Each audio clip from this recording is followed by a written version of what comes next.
Excuse me? I misunderstood? Are you hearing this? The audacity. Yes. Let me see if I got this correct. I purchased a stick from your website and you know what? You tell me what this product is called. A walking stick. That's right, a walking stick. And let me ask, what is the subject of a walking stick? Oh, you don't understand? I don't understand. Well, let me break it down for you. The subject is the stick, and the word walking is a present participle used as an adjective to describe the action of the stick. Thank you. I've had this walking stick for 12 hours, and I have not seen it take a single step. Not a single Whoever step. heard of a walking stick that doesn't even walk? No. I need to know what you're gonna do about this to make it right, and I want you to call me back. Yeah. Yeah! Oh, it's a falling stick now. Now, fine, falling stick. You want to go to brunch? Yeah. All right.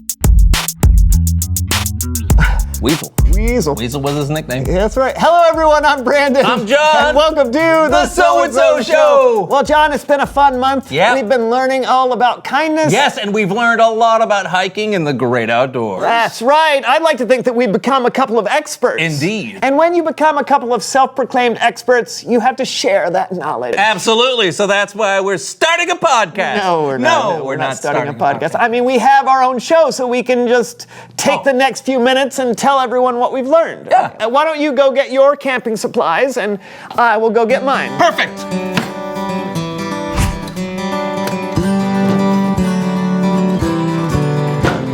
Welcome to the Ultimate Camping Guide with Brandon. and John. Looking good, What buddy. are you wearing? Only the best.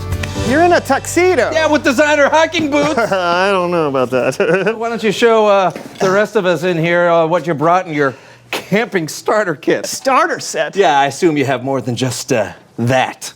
No, and what are you talking about? You're wearing a tuxedo and hiking boots. Designer hiking boots. Whatever. And that's not all I have. Okay. Well, it looks like I'm gonna have to take this over. So, when you're camping, it's important to travel light. For shelter, I have my lightweight tent. There we go. I have a sleeping bag packed as tight as possible to not take up too much space. Let's see, I have waterproof matches, a water bottle and water filter. You don't want to be carrying a lot of water with you, so you'll want to filter some along the way. Oh, I carry all of my water with me. What? That's going to really weigh you down. Not really. Just let me handle this, all right. Hey, the best part of camping is unplugging. And there's a good chance that you'll be out of cell range, so you want to make sure that you have a good map and a compass. Yeah, I'm not so sure you should be the one claiming to be an expert because there's an app for that. John, just trust me on this one, all right? Of course. All right, you need a small thing of toiletries, biodegradable TP if you don't want to use leaves, Yeah. and a small shovel. Wait. What is that for? You know, for No. Yeah, of course. Okay. Yeah, fine. Okay, so finally, your food. Yeah, I only take fresh vegetables and meat to grill. Well, you're not going to be able to keep that cold. I'm sure there's a way to do that. I think what you're talking about is car camping. I guess that's okay. Car camping counts. When you're car camping, you can take a few extra things. So, John. Hey there, yeah. Oh, no, go ahead and back it down the driveway, Earl. What is that? Oh, you'll see. There she is, huh? John, that is not camping. Well, we'll let the people decide. Now, just outside, we have our 35-foot Dreamliner Class A motorhome. You won't have to worry about finding water because you can carry it in your 80-gallon freshwater tank. 80 gallons? That doesn't include the 300 gallons of water that are in the hot tub. Hot tub? Yes. Oh, man. You're gonna need to relax after you hike. You can stretch or cool off in a creek. Well, sure, but you can also cool off with your top-of-the-line dual air conditioning units and then sit down and watch a movie on your 75-inch ultra-high-def TV screen. Or just look at the birds, or the stars, or read a book by firelight. I don't go camping not to have all the comforts of home. I go camping to treat myself. But that's not camping. You're just moving a luxury hotel near the woods. Camping in an RV is the only way to go camping. It is not. I'm not pooping in the woods. It's a natural human function. There's nothing natural about that. You know, Shovels? I don't even think you like camping. Yes, I do. I just think camping is different than you do. I can't anymore. It's Bible story time. Oh, yeah? Oh, yeah.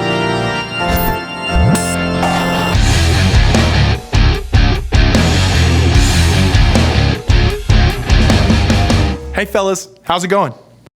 Do you like camping? I do. I mean, sometimes I like to go out with just the bare minimum of supplies. Exactly. But my aunt and uncle have this really nice RV that I get to use occasionally, which is also a lot of fun. I usually like to car camp though, where I sleep in a tent, but I can keep all my stuff in my car. Any way you can get outside and enjoy God's creation is A-okay with me. Well, I guess so. Do you have a story for us today? I sure do, but I think I'm gonna need your help. You up for it? Absolutely. Great. Our story today comes from Luke chapter 10. It is often referred to as the parable of the Good Samaritan. A religious leader asked Jesus what he needed to have eternal life.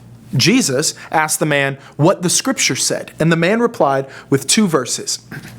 Love the Lord your God with all your heart and with all your soul.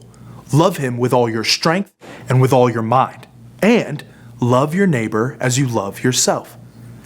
Jesus told the man if he did those things, he would have life. But then the man asked this question, who is my neighbor?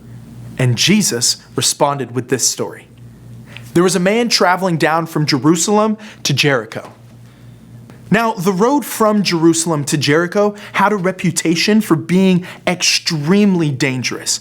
It was a very narrow road, so it was a place that robbers could easily attack.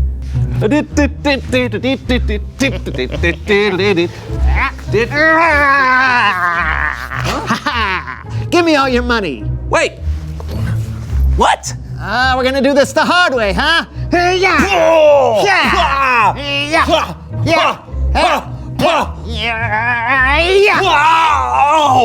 Ow! You haven't had enough yet?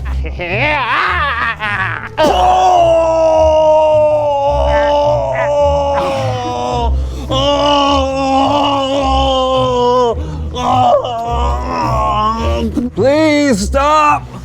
Someone help me! I'll take that. Good luck surviving in this heat. Hey, yeah.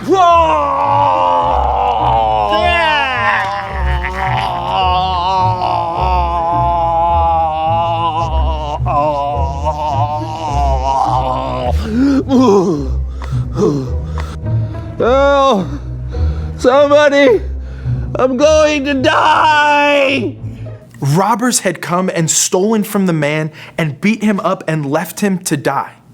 But then, a priest came walking by. Someone that was a religious leader and knew the scriptures about helping those who were suffering. Surely he would do the right thing. Well, let's see.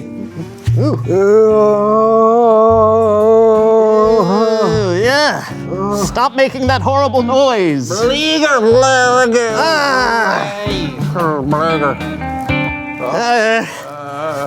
There's nowhere for me to cross. I can't look. Why don't they make these roads wider? Oh well, here goes nothing.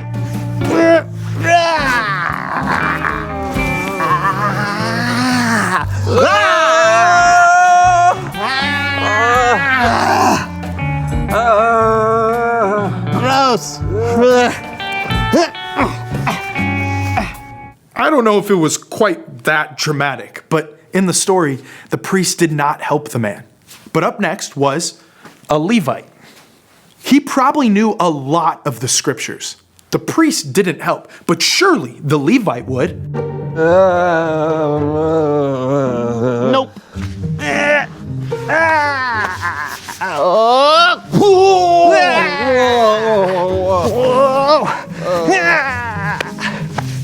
Nope. Jesus then told of a final person, a Samaritan. Now, it's important to know that Samaritans in that time were considered outcasts. The people who were listening to Jesus tell this story probably had an idea of Samaritans being untrustworthy and beneath them. So it may have been a little of a shock to hear of a Samaritan turning up in the story. The Samaritan came and found the man lying on the ground, and he took care of his wounds.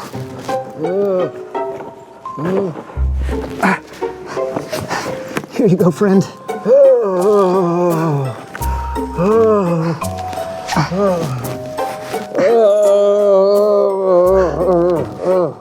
Jesus says the Samaritan then put the man on his donkey. Okay, friend, let's get you on that donkey. Thank you, friend. Okay, help me a little bit. Okay, Just give me your hands.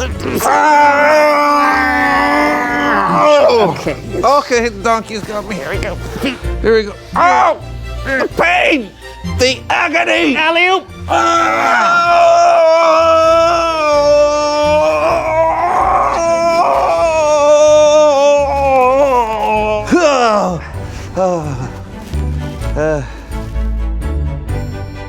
Come along, donkey. Jesus goes on to say that the Samaritan not only took care of the man's wounds on the road, but that he brought him to an inn and took care of him there, and the next day paid the innkeeper to take care of him while he was gone. Jesus then asked, "Which of the three do you think was a neighbor to the man who was attacked by robbers?" And the man who asked the question replied, "The one who felt sorry for him." Jesus told the man, "Go and do as he did." The end. Great story. Yeah, thanks for helping me out. Our pleasure. You know, I have to say, I've heard that story a few times, but it's always good to hear again. Same. It's really cool to see the Samaritan be kind to someone who is so different. I mean, I have a hard time being kind to my friends sometimes when I think about something differently than they do. Right, but Jesus calls us to be kind to everyone, not just the people who are like you, but even people who are different from you. That's awesome. Hey, thanks for the story. You bet. Later. Okay, so maybe camping out in an RV isn't the only way to go camping. Are you kidding? Air conditioning in the woods would be amazing. I want to try it your way next time. And I just want to get out there and rough it for a change. You know, really experience the wide open world. I guess it's possible to be different and still be kind to one another. You know what? I think you're right. Yeah. So, Reveal the question. how can you care for people who are different from you? There are lots of ways we're different from one another. We look different, we act different, dress different, think different. How can we care for each other? Yeah, maybe there's someone you feel like you have nothing in common with. Maybe you can eat lunch with them and ask them what they like to do for fun. You might know someone who doesn't speak the same language as you. You can have them teach you some new words, and then you can do the same. Or maybe you know someone who doesn't look exactly like you. Find some things you have in common. It's important we care for everyone the way Jesus did. And like the Good Samaritan. Yes, so go and talk about it. How can you care for people who are different from you? And we'll see you next time on The So-and-so Show. Now, my friend, to the woods. I'll drive. All right. I'll bring my shovel. You. It's best to be prepared. Right. I'll Where go we're first. going, we don't need shovels. Hey, we just got some handwritten correspondence in our so-and-so show mailbag. Okay. It's a box, but all right. This is from Olivia in California. All right, here we go. Awesome, California. What does Olivia have to say? Dear John and Brandon, I watch your shows all the time. Aw. And I have your devotional. Oh, cool. When you read this letter, can you read it on the so-and-so show? don't know. I'm We'll sorry, think about we it. can't. Yeah. I don't know. If you already made one for the week, please read it the next week. Okay. I would love that. By the way, my name is Olivia. Also, I love the Bible stories. Yes. Thanks, your friend Olivia. All right. All right, thanks, Olivia. Thanks for the letter. If we can read it on the show, we will. But Yeah. I don't know if we're going to have time. Yeah. Maybe during the credits? Yeah, maybe we can work that in next week. Next week? Okay. So tune in next week to see Olivia's letter.